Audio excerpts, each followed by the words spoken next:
Okay, we're live. Hi, welcome to Bill Namen's Bogus Hangout. We've got a new guest joining us today. Welcome, Kim Krausberg.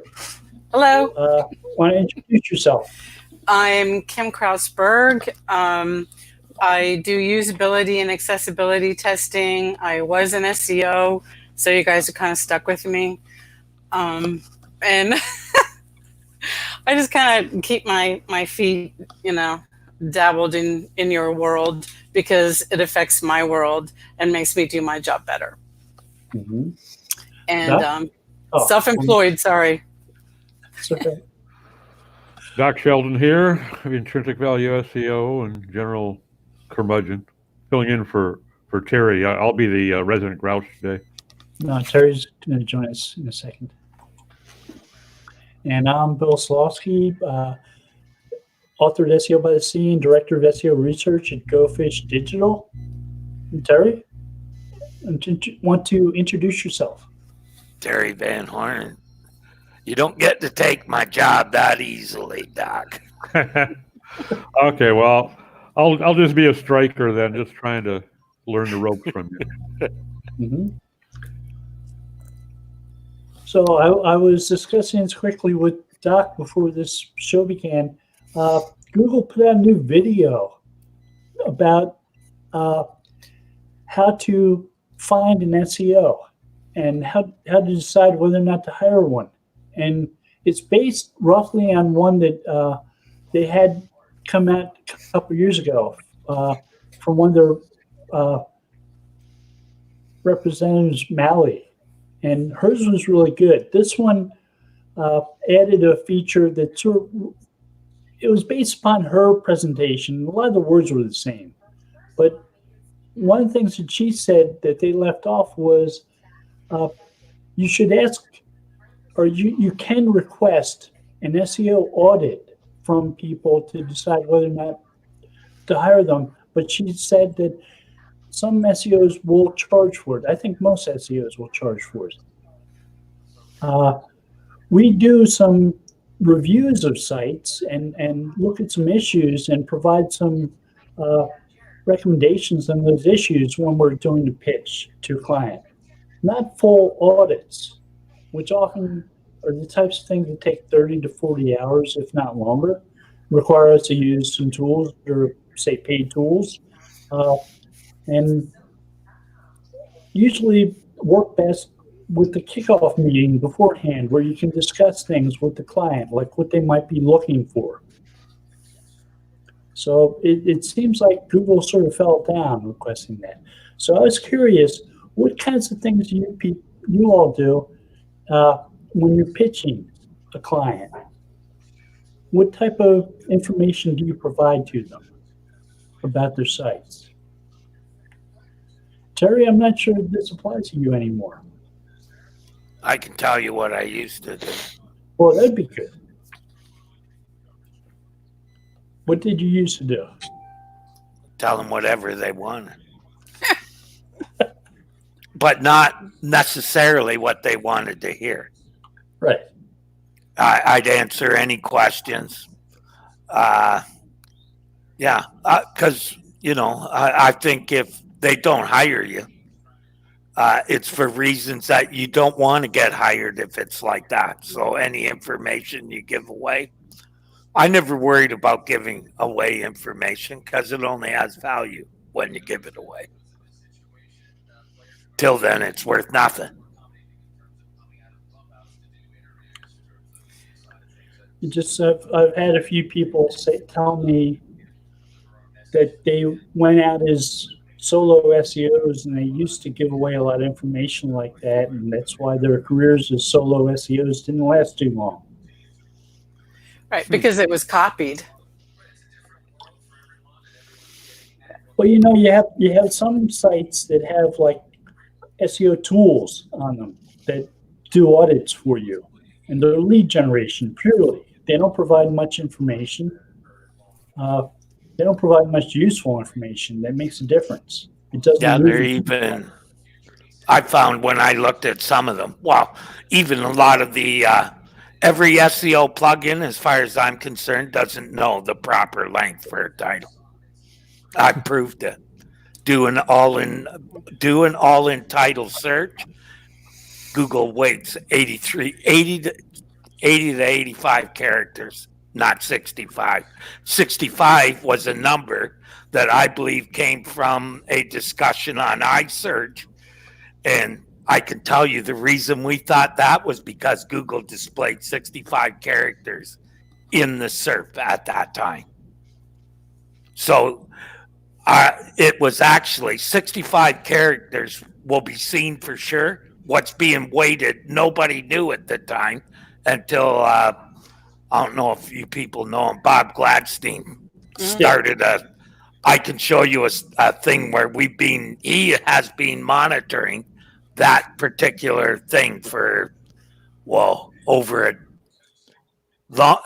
almost as long as SEO Pros has been around. So probably over 15 years, he's been testing that, and it's remained true the whole time.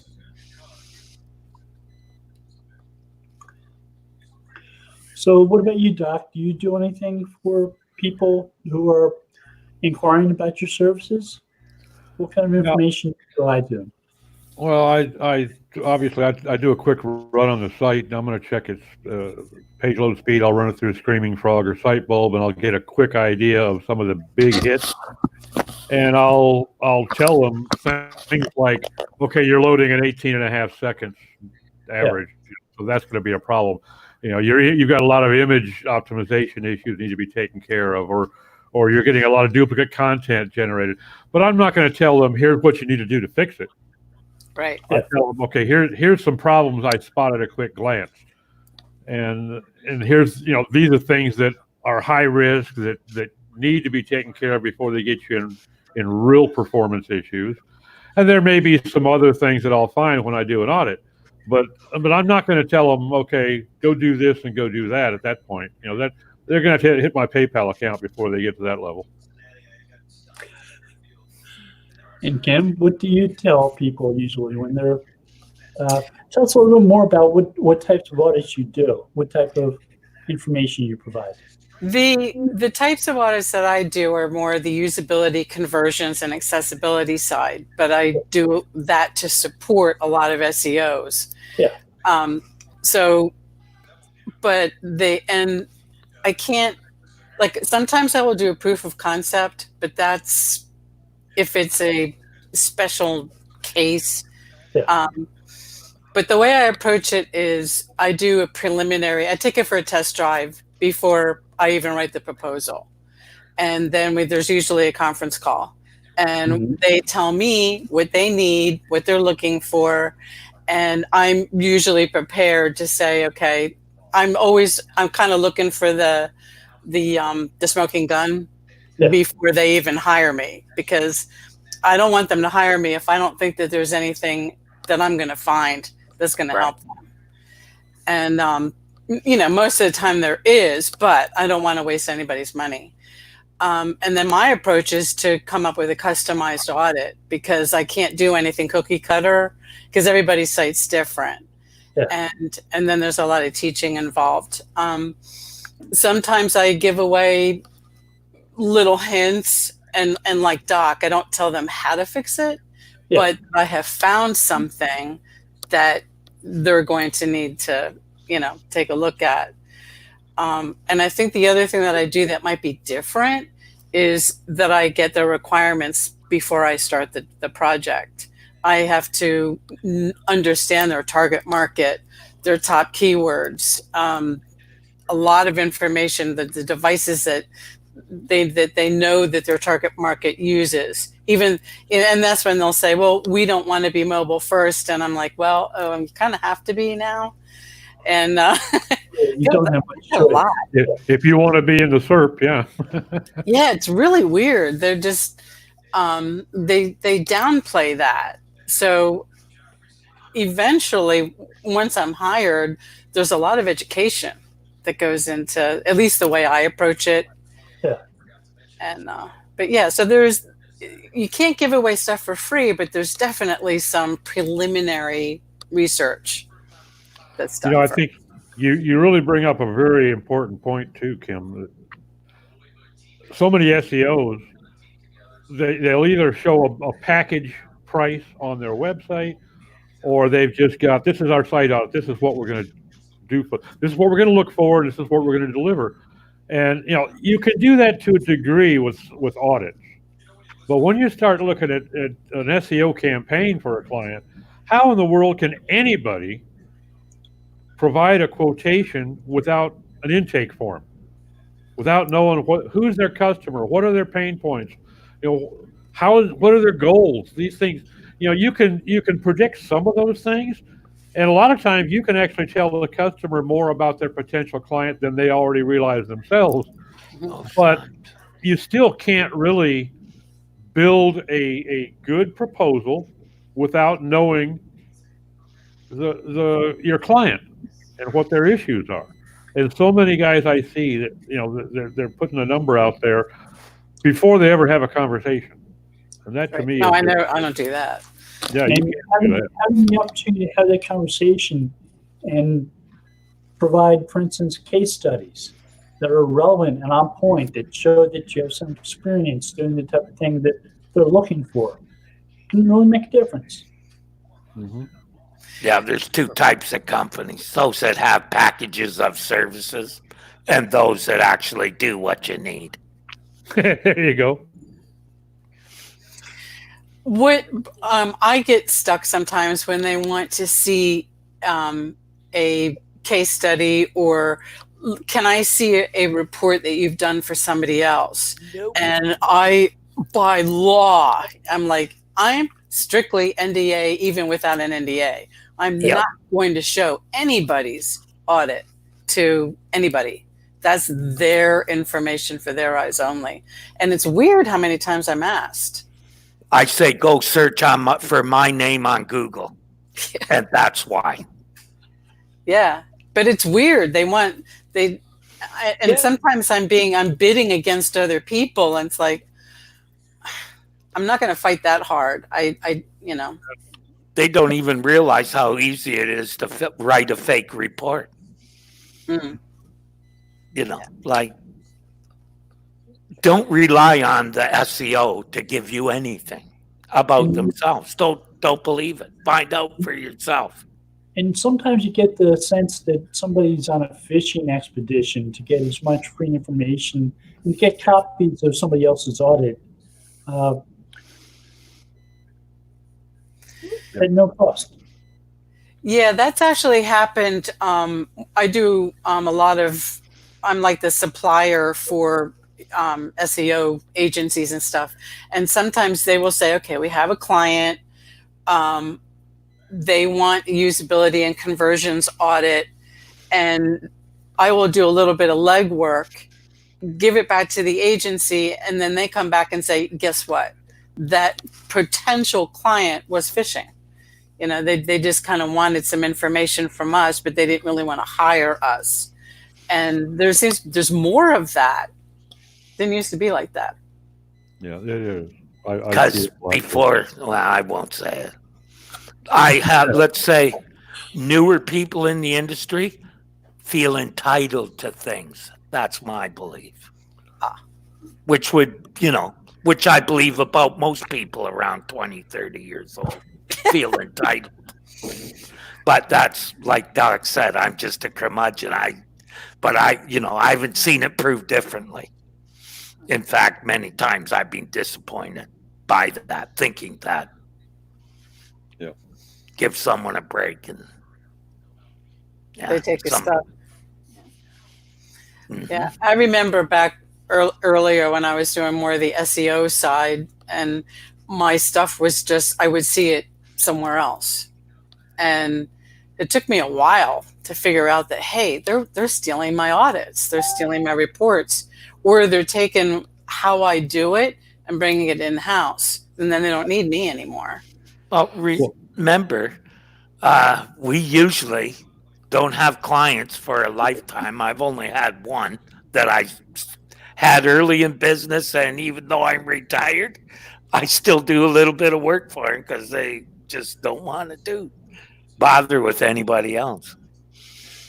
The other thing that happens too sometimes is you'll deliver a campaign or an audit to a client, and if they're out fishing for, it may be now or it may be 3 years down the road, they're looking for another provider, and they'll hand over your audit to these other SEOs. Yeah, that's what a lot of I used to do it too. Give me everything you got. Mm-hmm, sure. Because they paid for it. And I usually say, this is it? You've had an SEO for 10 years and this is it? It's a bunch of ranking reports usually. Yeah. You worked with an SEO company and they never bothered to do keyword research on your site? Mm-hmm. Really? Yeah, how are you going to calculate your proper keyword density without that, right? Right. What do you mean we need keyword research? We did that 15 years ago. We don't need that. Oh, yeah, right. That's a common response.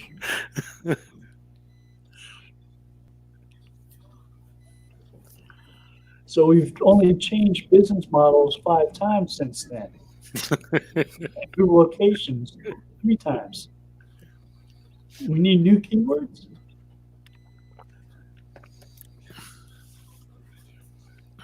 I'm fascinated with the whole voice search and language. I think Google's doing text to speech to text, and then running queries on the text.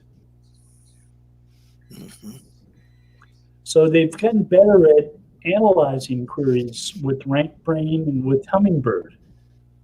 That allows them to better understand the context of all the words in a query, especially the long-spoken queries. Their questions. So Google's been working towards it. Yeah.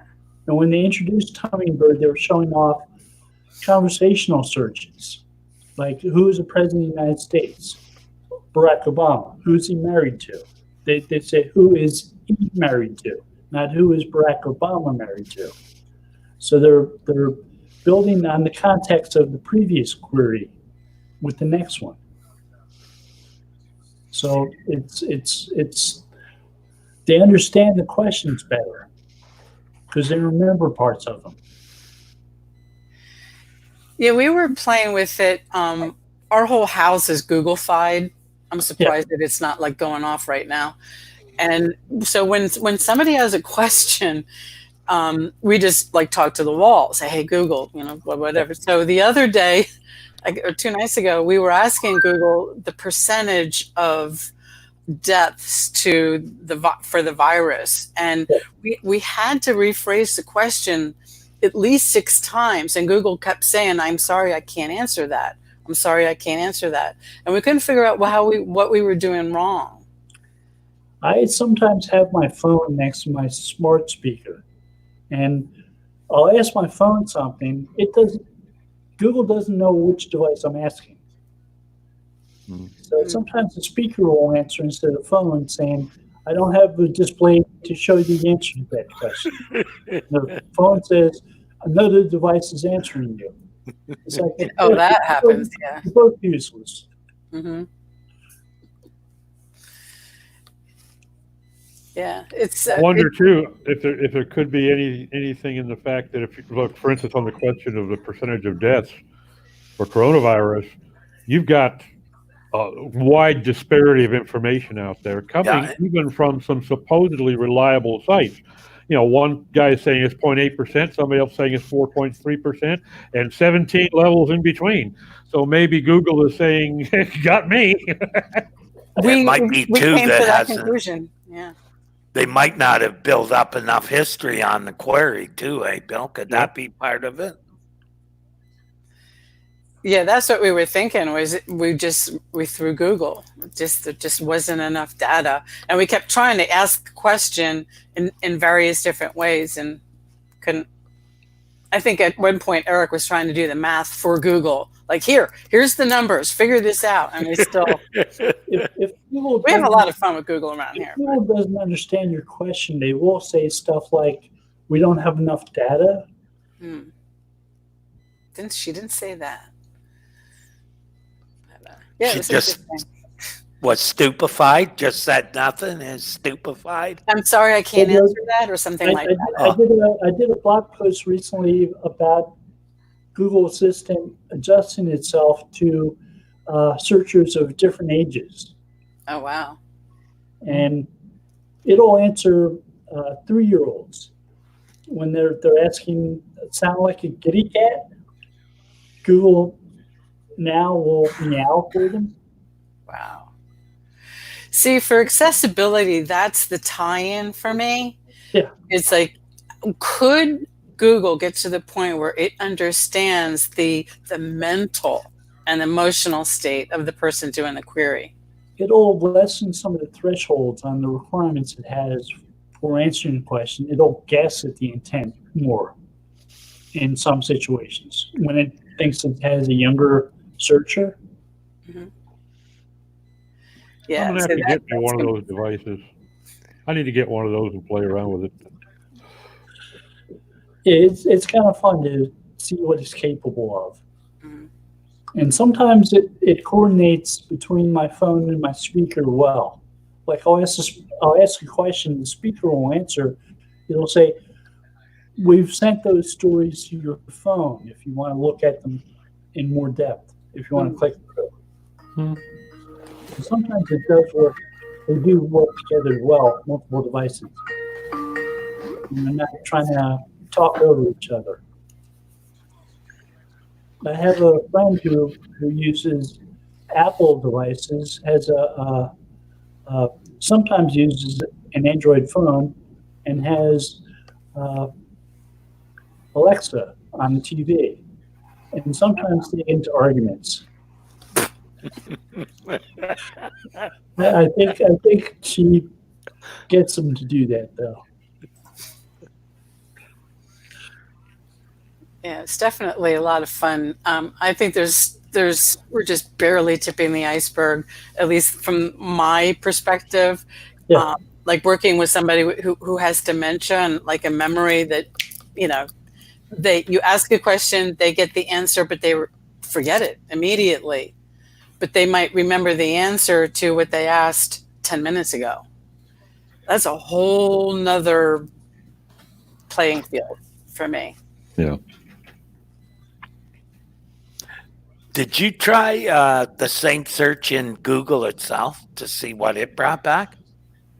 When we were asking about the data, no. I would have tried that just to see how is Assistant using the search. Yeah. Because I'm thinking they couldn't find the answer, and that's why.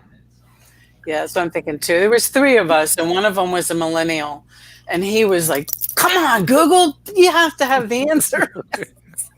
Expected to know everything. Yeah. When you type out questions in search, sometimes instead of answering, they'll provide you with prompts that Yes. sort of are intended to guide you towards asking the question better. Right. And obviously when you're talking to the walls and talking to Google, you don't have those prompts.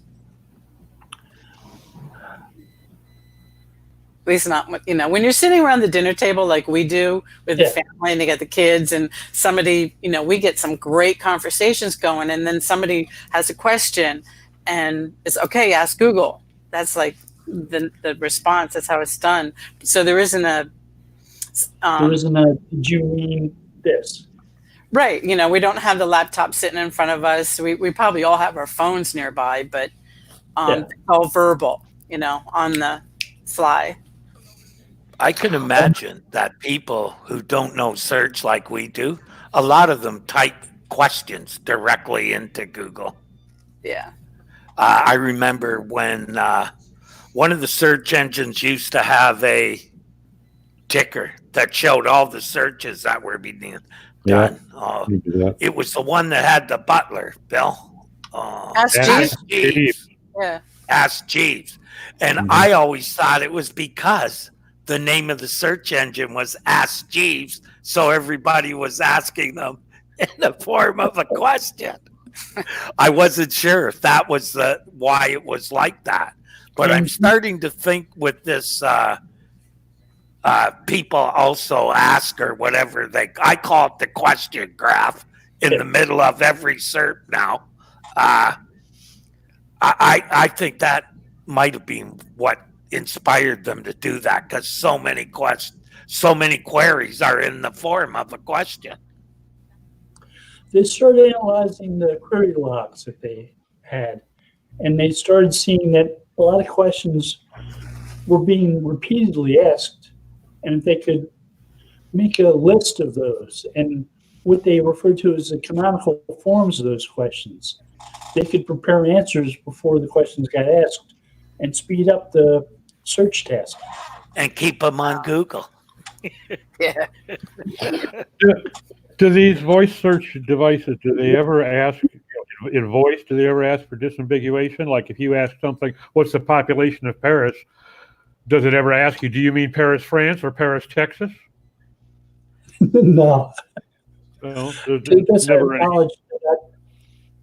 Probably assumes it's American. It's like everyone. Yeah. It's American, isn't it?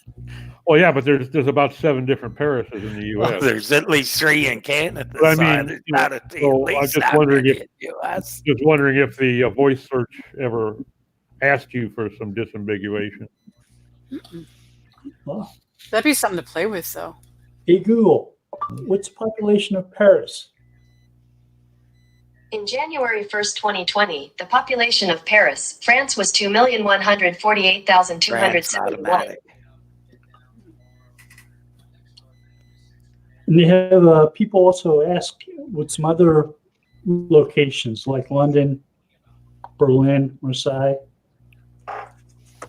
Probably every major city in the world will eventually end up in that graph if you keep clicking. But not the other Parises. Yeah, well, some of them only got a double-digit population, so it's unlikely. Right, right. Paris, Virginia maybe has 57 people. The last time I was in Paris, Texas, I think it had 800 and something. I live just down the road from Paris, Tennessee, and yeah, Google doesn't care. Wow. They even have their own. It's not very big, but they have one.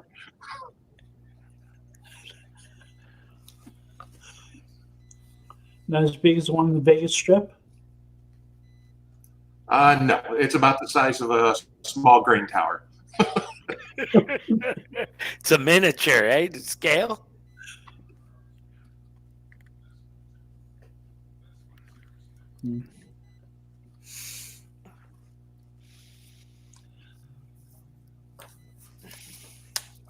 It is kind of fun asking questions of this thing and seeing how it might answer, because it doesn't always answer the way you expect it to.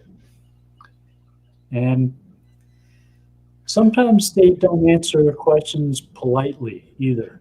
Yeah. Really? Yeah. I've seen Siri go off on somebody. Huh.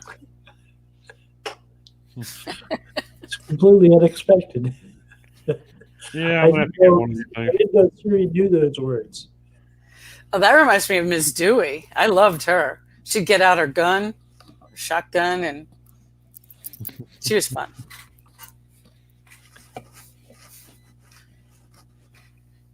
Yeah, but she never got offensive as far as I remember. Just snarky. Yeah, well, I don't know. She was naughty, but yeah. I had just so much fun trying to find all the different secret words that would trip her, that they had pre-programmed her responses. The trigger terms. Yeah. Which obviously they were having fun experimenting with that. But I was really upset when they got rid of Ms. Dewey she made search fun. Instead of a disembodied voice, you had this porn star, really, because that's who she was. Did any of you see the news last week that Google now will read blog posts to you? I'm sorry, Yes. Terry, it's mobile devices only. Yeah. But Yeah, with the assistant. Yeah.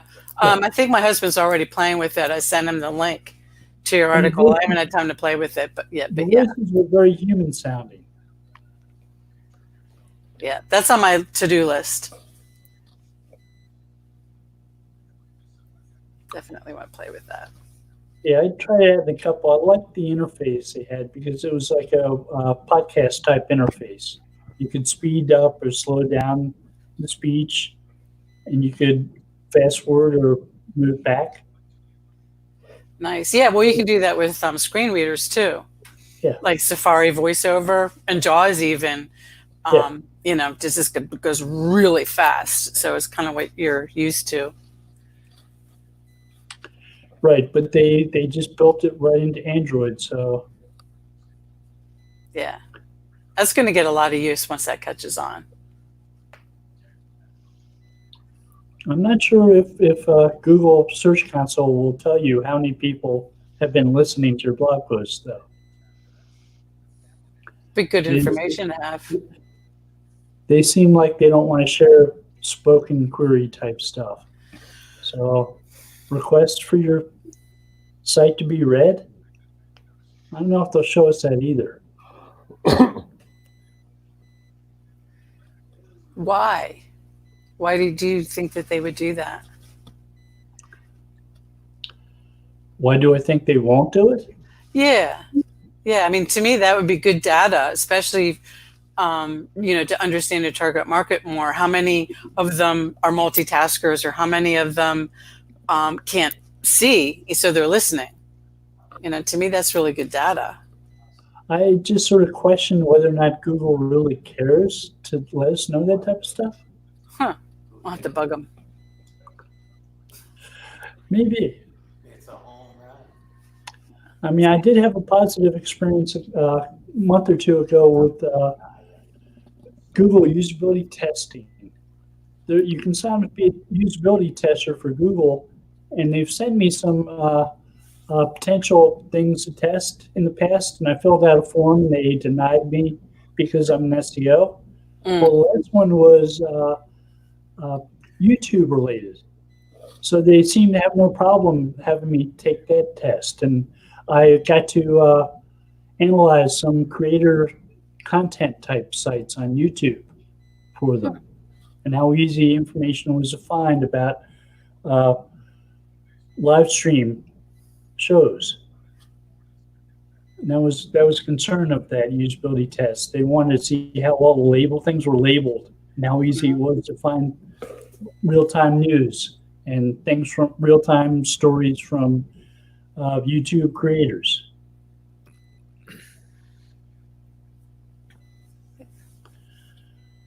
So it's good to see Google actually does that type of usability testing. Yeah, well, they've been. Remember when we toured them and they wouldn't let me into the usability part of Googleplex? They're like, Avinash was hiding my eyes. He's like, you can't see in here. You can't see in here. Because he knew that's where I wanted to go. I remember they had a NDA generator in the front of the Googleplex that spit out 19 pages worth of NDA. And you're supposed to sign it. Yeah. No time to read it, but here, Right. Sign this. Yeah, don't tell anybody what you see. We could tell everybody about what we ate, but none of the,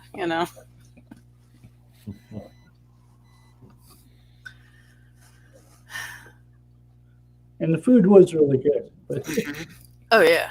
To this day, the best salad I ever had was there. Mhm.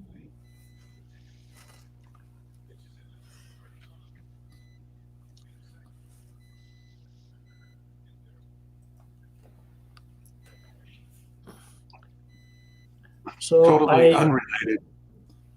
Yeah. Totally unrelated to what you guys were just talking about. Have you noticed that rumors are out that Google is checking the EXIF data for Google My Business listings now? On when they ask for photographs of buildings and stuff, if the location data in the image doesn't match up with the location that you're supposed to be taking a picture of, they've been shutting down the accounts. So if you lost sleep, losslessly compress an image to remove EXIF data. So You better make sure you have a secondary way of backing that data up then. Because what's been going on is people have been creating fake addresses and locations and then just taking pictures of businesses and saying, this is us. This is me inside my office, when really they're, half the world away. And so from what I've been able to gather, it's been a fairly aggressive slap. So I've never really had a problem with this with my clients because we stand out front of their building and go click. But I've been telling people to make sure that if you're shooting images for your GMB locations, you should just use your phone and take a quick shot and just send it raw. And don't have location turned off. Yeah. I think a picture automatically has location data in the meta of the picture. Does it not, Bill? On an iPhone, if you go into the iPhone and turn your location off, it won't. Oh, okay. Now, I don't know about Android, but on iPhone, if you tell it you do not want location included, it will not edit your photos. I'm not sure if I've seen anywhere that says that turning location off on your phone will turn off location information in EXIF data from photos. I tested it with my iPhone. Yeah. And it does. It does remove it. Well, iPhone does. I'm not sure that Android does. Yeah, I have no idea about You Android. can bet it doesn't. Yeah. I think it's a safe bet, Terry. So Google did come out with how many people turn that off anyway? Yeah. Google did come out with a patent that talked about making recommendations for taking photographs of points of interest, landmarks, things like that. And they created a database to generate those recommendations based on going to places like Flickr and reading EXIF data from all the images in those places. So they're not stealing the copyright of your images. They're not scraping your images. They're scraping the EXIF data from those images. Yep.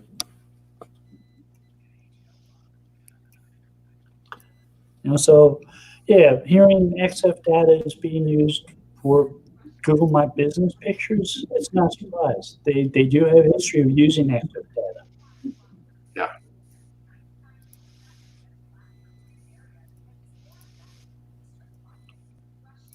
The more of the fake listings they can get knocked out, the happier I am.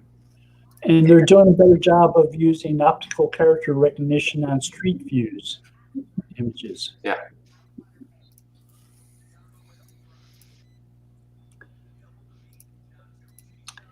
And they're actually matching up the street view images with the locations they think they're supposed to be there by doing a good job of optical character recognition. See if they can read the signs and addresses on those businesses. We interviewed one of the people who do those Google 360 things.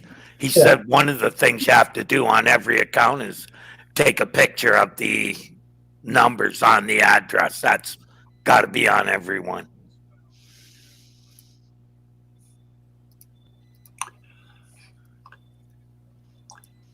That makes sense. It's I run into a lot of businesses where I have an address and it's got the street number, and I look for the street number on the building. I can never find the street number on the building.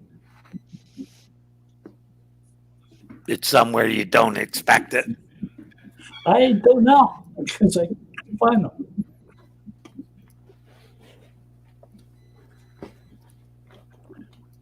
And sometimes Google Maps will navigate you someplace and you're in the middle of the highway and they'll say, you have arrived. Yes. Great. Oh man, when we were house hunting, oh my God, I could write a book about the experiences we had with, following Google Maps to an address, that we were sent to for an open house or something that we found on Zillow. Crazy. It's not all up to date. And then Google Maps will show you the lot lines for the property. That's not always accurate. And I know that our farm, the pictures that they have of from up in the air, they were taken like 15 years ago. Yeah. So, people who were looking at the farm from the aerial shots were seeing many years ago. So that's all old data. That's not even kept up to date. I was traveling through La Jolla, California, and it's where UCSD is. And the university has blocked off a lot of roads with steel posts, so you can't drive down those roads. Oh, wow. So Google Maps was navigating me down those roads, expecting me to be able to drive down the roads. It's like, not in this lifetime. Yeah. Yeah. Well, just until just about 3 or 4 months back, the satellite shots of our house were 9 years old. Yeah. Yeah. Makes a lot of sense. And they just updated here just a couple, 3 months ago. Yeah, I remember pointing that to some of my neighbors a couple of years ago that they were on the front patio when the Street View car came past. Oh, funny. And they were captured in it. They weren't too happy. I bet.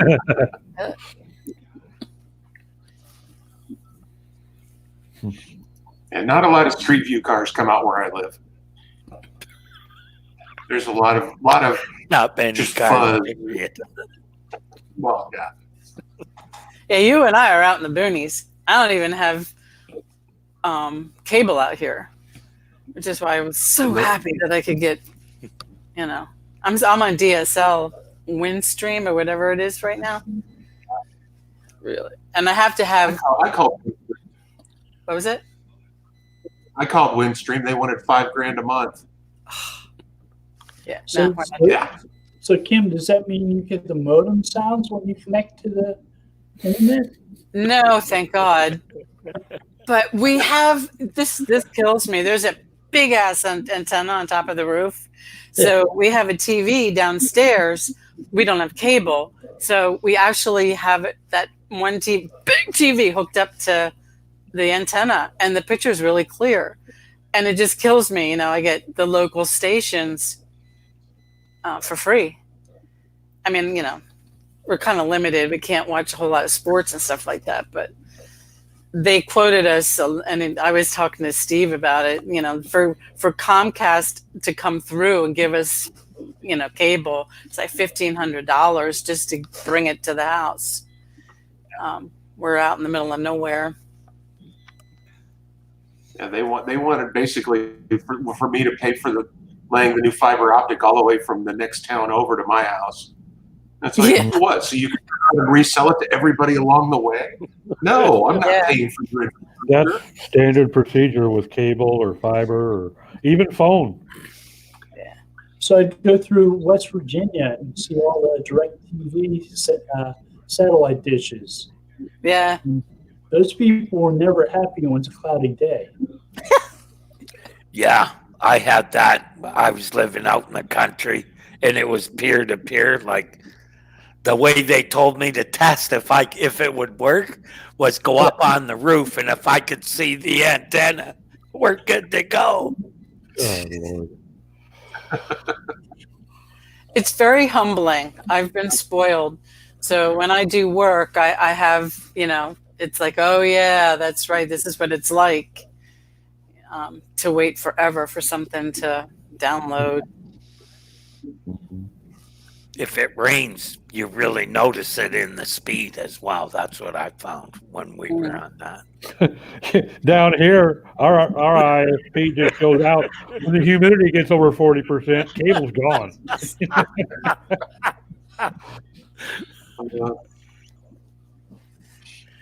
Yeah, for us, it's like, well, when the internet goes out, the TV goes out, everything goes out. So now we're down to watching whatever's recorded or going to bed. Yeah. Reading a book. Yeah. I feel real Amish, real bad. Mm-hmm. Yep. I wouldn't trade it for the world, though. I don't miss civilization. I love being out here in the middle of nowhere. Civilization is often misnomer these days. Civilization is My overrated. favorite part about it, we get to meet neighbors. Like yesterday, one of the neighbors came down the driveway to say hi and let us know one of our bulls was out. It's like, come on, you don't get that in town. Right. Right.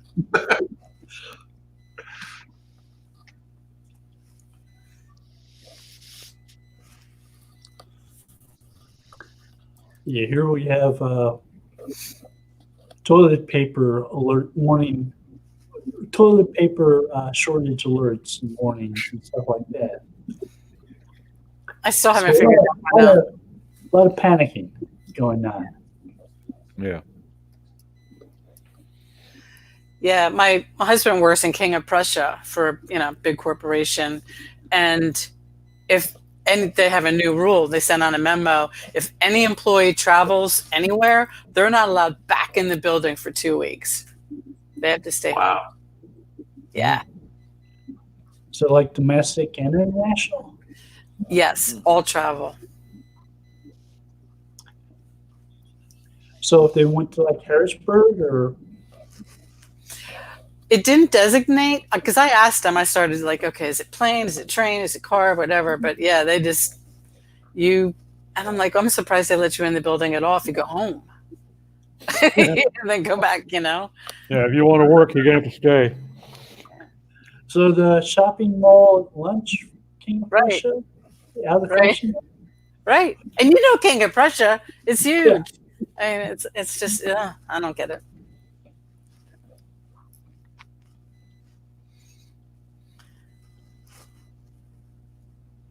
A lot of conferences closed down, though. There's a big accessibility one at PubCon. It's just a real shame. I'm signed up to go to Search Love here.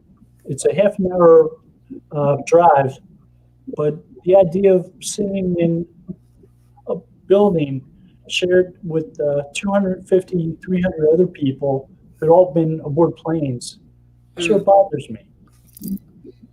Yeah.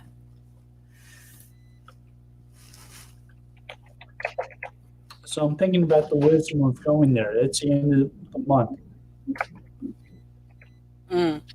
Well, get a hold of Bill Hartford and see if he can borrow his astronaut suit.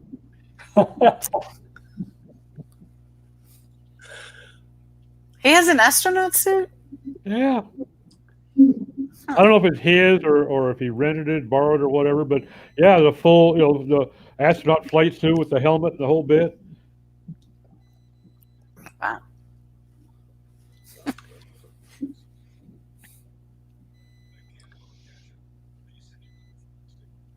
Interesting. I'm not quite sure if that's a working astronaut suit. Oh, I'm sure it isn't. Yeah. Like, he can't just go to the moon and live there,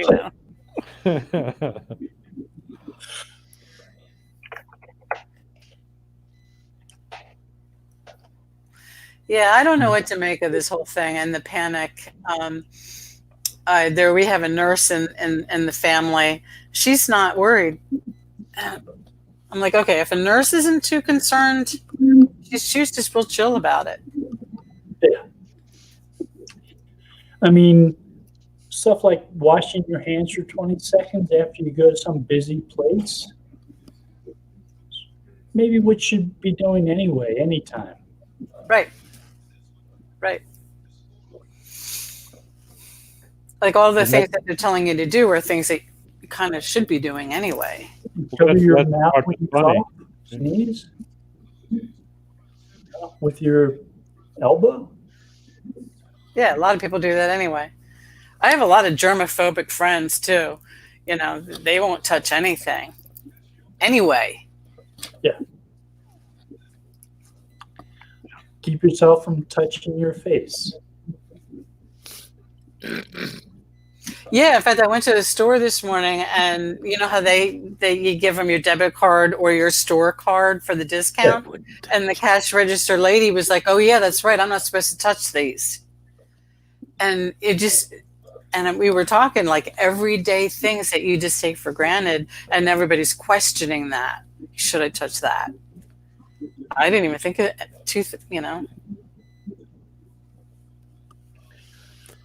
Yeah, I go into like a CVS and just tell them my phone number, they punch it in. They don't need the card.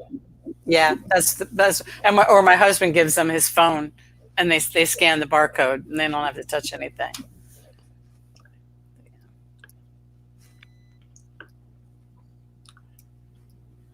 And Apple came out and said those Clorox wipes, you can use those on your iPhones now. They were telling people before you shouldn't use it because it'll wear out the screen, the coating on the screen. And they've come out and said, don't worry about the coating on the screen. It's not going to get affected by a wipe. Didn't know that.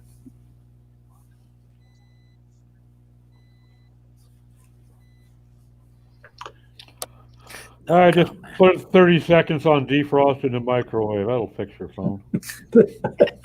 That'll disinfect it. There you go. Mm-hmm. So Yeah, some people are publishing studies of the effect of COVID-19 on businesses, like tourist destinations in Italy, which makes sense. There'd be a drop in traffic that could be significant. Well, yeah, and airlines, hotels, any resort area, Disneyland, Las Vegas, that sort of thing. That they're going to see an immediate impact, but Probably already are. Oh, I'm sure. But even look at places like restaurants. And, so I saw somebody was posting this morning on Facebook, to be thinking about the fact that waiters and waitresses in restaurants and bars, they may get sent home. Okay. Never mind the risk of them possibly being exposed to COVID. They're not going to be seeing as many clients. They're living on tips plus a very low base salary. So they're going to see a lot less income. They may get sent home. The place may get closed down for lack of business. The economic impacts can be tremendous in the long term. Mm-hmm. And I'm half wondering, if it gets as bad as the doomsdayers, say that it could get, which is not an impossibility. I could see the borders between states being closed down. And it'd basically be like entering a foreign country to try to get from Nevada or Arizona into California. And that's going to have a tremendous impact on the ability to move goods from one area to another, because we're so compartmentalized already. Most of the agriculture comes out of California. And most of that agriculture is handled at some point by human beings. If it's not harvested by humans, it's packed by humans. So I could see the folks in Arizona, Nevada, and Wyoming not wanting to take that stuff without it being irradiated or in some fashion screened. That's gonna slow things down, make things a lot more costly, and make for a lot of empty shelves if that happens. Well, distributors of produce do have sanitizing steps in place to keep things like salmonella from infecting people. Yeah. So there are certifying bodies that oversee those distributors anyway. But if we can't test people who returned 2 weeks ago from China, who are exhibiting all the symptoms and have tested negative for flu, we can't get them a COVID test. I'm not real hopeful.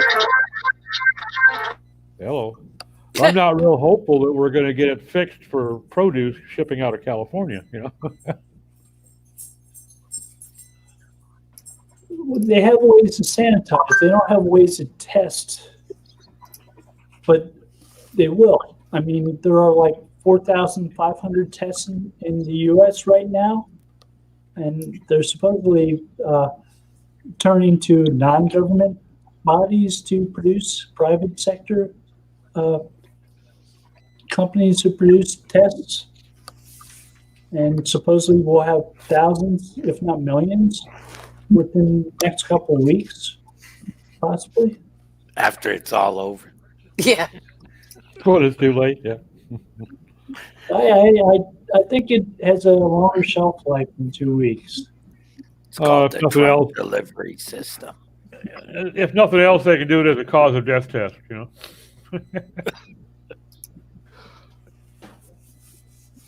Yeah, I've been kind of curious to know what other solutions, like I'm thinking of like my parents who are independent, and dad takes care of mom, and they go to the store. They're in their 80s. They are in that target of can you hear me? High risk. I just lost sound. Okay. They're in that target where they could, if they get the virus, it would hurt them. So could something be delivered to them? There are stores that are doing more delivery using systems like Instacart. They have a certain minimum you have to charge, like $35 per, and they'll charge maybe $6 for the delivery. So there are in places they don't deliver if you're too far from the store. Yeah. But if they're close enough to a store, that may be available to them. Yeah, they the store, like stores around us do some of that delivery stuff, but they're booked like 2 days in advance now. It's getting popular, but that might soar, I'm thinking. It could. I think we'll see a lot of changes because of this. Yeah. More workplaces are having remote work. Yeah. Yay. Schools are shutting down. UCSD here, University of California, San Diego, just announced that for the next semester, they're not going to have any students attend classes. It's all going to be online. Mm. And I think that's true with a lot of schools. Yeah. And now I'm thinking like fitness, exercise places, the Y. It's just, your normal everyday thing, exercise equipment. I mean, yeah, you have to wipe that stuff down anyway, but you can see people just getting very afraid of things that they weren't afraid of before. Yeah, they'll just all stay at home. Yep. I think a lot of people will. And well, when you hear about it constantly on the news, it's pretty hard to ignore it. It's like ridiculous. mm-hmm. Like, let's beat this like a dead horse or whatever.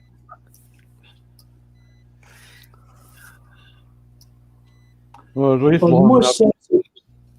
the more steps that we can take personally, probably the better off we are. So if we wait for the government to do it for us, Yeah. we're not going to do too well.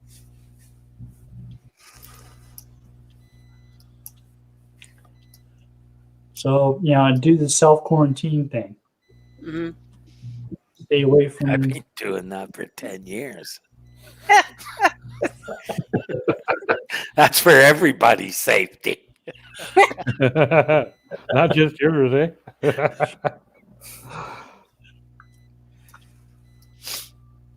Yeah, I think a lot of us solitude-oriented people, this is normal. But for people who, are out and about, this is just not what they want. I found most people that work freelance, that's why they're doing it, because they don't want to, I've always figured, why spend an hour going to and from a job here in Toronto? Like, in the subways are just crammed now. Like, there's no, just stand for an hour. Yeah. And if you go someplace like New York City, most of those folks that live in New York City, they don't really have the option of saying, well, I'm not going to use the subways for the next couple of months until this calms down, because a lot of them don't own a vehicle. And if they did, they can't afford the $220 a goddamn month to pay for parking. Mm-hmm. If they can find it. And if they find it, it may be 16 blocks from their office in Manhattan, So leaving the subways or any public transport behind is not an option for some areas. Oh, in Toronto, if everybody drove their car to work, the Forget it. city It'd be a wouldn't parking work. lot. They Yeah, wouldn't it'd be a work, parking lot. period. Yeah, it'd be just a gridlock downtown. Should all get horses. There you go. And then we'll create a lot of jobs scooping up all that horse crap. Yep, there you go. I walk. I barely like petting the ones we have, let alone riding them. Well, we're at the top of the hour. So thank you all for joining us today. Have a Thank good you for week. the invite. Take care. Everybody Thanks. have a good one. Mhm.